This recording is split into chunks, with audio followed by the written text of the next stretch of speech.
بسم اللہ الرحمن الرحیم۔ حیات النبی اور فضیلت درود۔ ام المومنین حضرت عائشہ صدیقہ رضی اللہ عنہ بیان کرتی ہیں کہ حضور نبی اکرم صلی اللہ علیہ وآلہ وسلم نے فرمایا، جو شخص مجھ پر درود پڑھتا ہے تو ایک فرشتہ اس درود کو لے جا کر اللہ جل شانہ کی بارگاہ میں پیش کرتا ہے۔ وہاں سے ارشاد عالی ہوتا ہے کہ اس درود کو رسول پاک صلی اللہ علیہ وآلہ وسلم کے قبر انور کے پاس لے جاؤ، یہ ان کے لیے استغفار کریں گے اور اس کی وجہ سے اس کی آنکھ ٹھنڈی ہوگی۔ اس حدیث کو ابو علی نے من میں لایا ہے، امام دارمی نے الفردوس میں، عمر بن قبیب نے اپنی سند کے ساتھ اسے لایا ہے، امام نسائی نے کہا کہ یہ حدیث ضعیف ہے، امام سخاوی نے القول البدیع میں لایا ہے، اور فضائل درود کے بہت ساری کتابوں میں اس حدیث کو نقل کیا گیا ہے۔ راوی اس حدیث کے ام المومنین حضرت عائشہ صدیقہ رضی اللہ عنہ ہیں۔ اب آئیے حدیث سے حاصل ہونے والے چند نکات کی طرف چلتے ہیں۔ غالباً یہ بات حضور نبی اکرم صلی اللہ علیہ وآلہ وسلم کے در اقدس یعنی کہ آپ کے حجرہ مبارک میں ہو رہی ہے، ڈسکشن ہو رہا ہے۔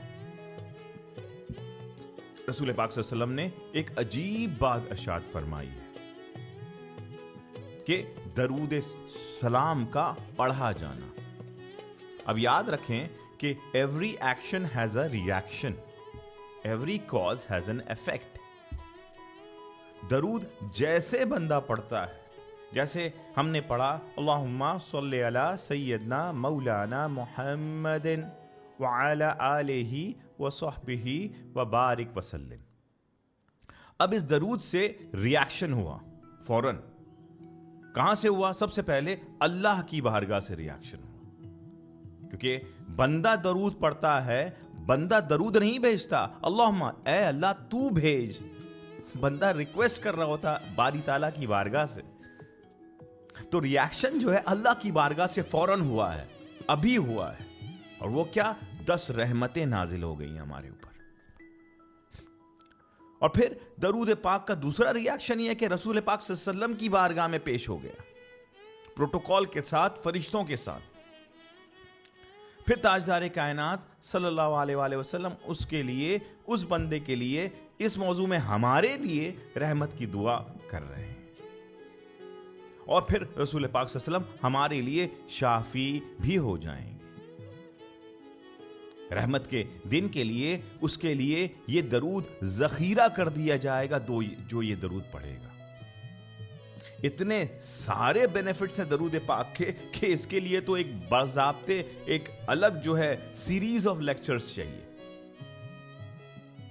اب آئیے اس حدیث میں رسول پاک صلی اللہ علیہ وسلم فرمایا کہ جیسے بندے نے مجھ پر درود بھیجا، فرشتے نے اٹھایا، پھر وہ لے کر وجہ الرحمن، اللہ رب العزت تک ہر جگہ جو موجود ہیں، اللہ رب العزت کی بارگاہ میں وہ لے کر چلے گئے۔ اب اللہ تو ہر جگہ موجود ہے، اس کی بارگاہ میں لے جانے کا مقصد کیا ہے؟ وہ تو دیکھ رہا ہے براہ راست ہر چیز کو۔ ہاں، ہر چیز کا پروٹوکول ہوتا ہے، ڈسپلین ہوتا ہے، رول ریگولیشن ہوتا ہے۔ اللہ دیکھ رہا ہے، مگر بندے کے دائیں جانب بھی ایک فرشتہ ہے، ہر بندے کے بائیں جانب بھی ایک فرشتہ ہے، ایک اس کے ثواب لکھ رہا ہے، ایک اس کی کوتاہیاں لکھ رہا ہے۔ وہ کیوں؟ وہ اس لیے کہ ایک پروٹوکول ہے، اللہ تعالیٰ نے ان کو اس کام میں لگایا ہوا ہے۔ تو درود و سلام کلیکٹ کرنے والے ایک باضابطے ڈپارٹمنٹس آف فرشتے ہیں جو اللہ کی بارگاہ میں لے کے پیش ہو رہے ہیں۔ لیکن اب درود پاک صلی اللہ علیہ وسلم بارگاہ عز و جل سے جیسے وہ پیش ہو گیا، وہاں سے آرڈر جاری ہو گئی۔ آرڈر کیا جاری ہوا کہ یہ درود پاک اب رسول پاک صلی اللہ علیہ وآلہ وسلم کے قبر انور میں لے جاؤ۔ اب لوگ جو ہے پریشان ہوتے ہیں کہ یہ آپ قبر کیا کرتے ہیں؟ ارے میرے بھائی، قبر میں تو قرآن مجید کی نص ہے، کہ شہید زندہ ہیں، انبیاء کرام زندہ ہیں. آقا علیہ السلام نے فرمایا کہ بدن آف نبی کو، نبی کے اجسام کو زمین ہاتھ بھی نہیں لگا سکتی ہے، وہ ان کے اوپر ان کے بدن حرام قرار دے دیے گئے ہیں. اسی طرح شہید اور کاملین علی سبیل التنزل جو ہیں وہ کہ ان کے بھی جسم جو ہیں اپنے قبر میں محفوظ رہتے ہیں. قرآن مجید کی نص سے ثابت ہے کہ تم انہیں شہیدوں کو کہا کہ مردہ نہیں کہا کرو انہیں، وہ تو زندہ ہیں اور انہیں اللہ رزق بھی دیتا ہے. یہ دیکھ لیجئے، زندہ ہی نہیں اللہ رزق دے رہا ہے. تو شہید تو جب شہید آقا علیہ السلام کی ایک امت کا ایک ادنا سا کوئی فرد ہوگا، ایمان کی حالت میں اچھی نیت میں وہ گیا غزوہ پر اور شہید ہو گیا، اس کا یہ لیول ہے. تو جو نبی آئے ہیں اور وہ بھی ٹاپ 5 نبی آئے ہیں، امام الانبیاء آئے ہیں، ان کا کیا سٹیٹس ہوگا؟ درود پاک پروٹوکول کے ساتھ پیش ہو رہا ہے کہ فلاں، اور ایسا ہی نہیں کہ فلاں ابن فلاں کا درود آیا یا رسول پاک، فلاں شخص ممبئی کے اس گلی میں اس فلیٹ میں بیٹھا ہے وہ آپ پہ درود پاک بھیج رہا ہے، فلاں شخص ڈیماسکس میں بیٹھا ہے، فلاں لندن میں بیٹھا ہے، فلاں کولکتہ میں ہے. اب ایک بار میں کتنے لاکھ لوگ درود پڑھ رہے ہیں. اب ایڈوانس ٹیکنالوجی اللہ رب العزت کی دیکھ لیں کہ ایک بار میں لاکھوں کروڑوں لوگ درود بھیج رہے ہیں، کنٹینیوس بھیج رہے ہیں، اور کنٹینیوس تاجدار کائنات صلی اللہ علیہ وآلہ وسلم کی بارگاہ میں وہ پیش ہو رہا ہے. اللہ کی طرف سے آرڈر ہے کہ رسول پاک صلی اللہ علیہ وسلم اس بندے کے لیے استغفار فرمائیں. اب یہ ہو رہا ہے. پھر ایک جگہ اور رسول پاک صلی اللہ علیہ وسلم نے فرمایا کہ میری حیات بھی تمہارے لیے خیر ہے اور میری ممات بھی خیر ہے. حیات اس لیے خیر کہ تم وہی نازل ہوتے ہوئے دیکھ رہے ہو، شریعت نافذ ہو رہی ہے، تاریکی سے نور کی طرف تمہیں لایا جا رہا ہے، گمراہ زندگی، ناپاک زندگی سے خیر اور پاکیزگی کی طرف لایا جا رہا ہے، تمہیں جہنم کے گڑھے سے جنت کے باغوں کی طرف لایا جا رہا ہے. براہ راست میری حیات کے دوران ہو رہا ہے. اور پھر آپ کی ممات کیسے خیر ہے صلی اللہ علیہ وآلہ وسلم؟ وہ اس لیے کہ جب میں اس دنیا سے پرواز کر جاؤں گا پھر جو ہے ہر منڈے اور تھرسڈے میری امت کے نیکی اور جو ان کی کوتاہیاں وہ پیش ہوں گی. جب نیکی پیش ہوگی تو میں کہوں گا باری تعالیٰ تیرا شکر ہے باری تعالیٰ کہ تو نے توفیق عطا کی کہ میرے بندے تیرے بندے نے نیکی کا کام کیا. اور اگر کوتاہی دیکھوں گا تو اللہ کی بارگاہ میں استغفار کروں گا اس کے لیے. اب استغفار کا مطلب کیا ہے؟ نمبر 1، رسول پاک صلی اللہ علیہ وسلم اس بندے کے لیے گواہ ہو رہے ہیں، ہی از اے وٹنس. اور دوسرا، حضور نبی اکرم صلی اللہ علیہ وسلم کو امت کے لیے استغفار کرنا امت کی گناہوں کا مٹانا ہے اور نیکیوں کو بڑھانا ہے. گنہگار درود پاک پڑھے تو پھر وہ پیور ہوتا چلا جاتا ہے.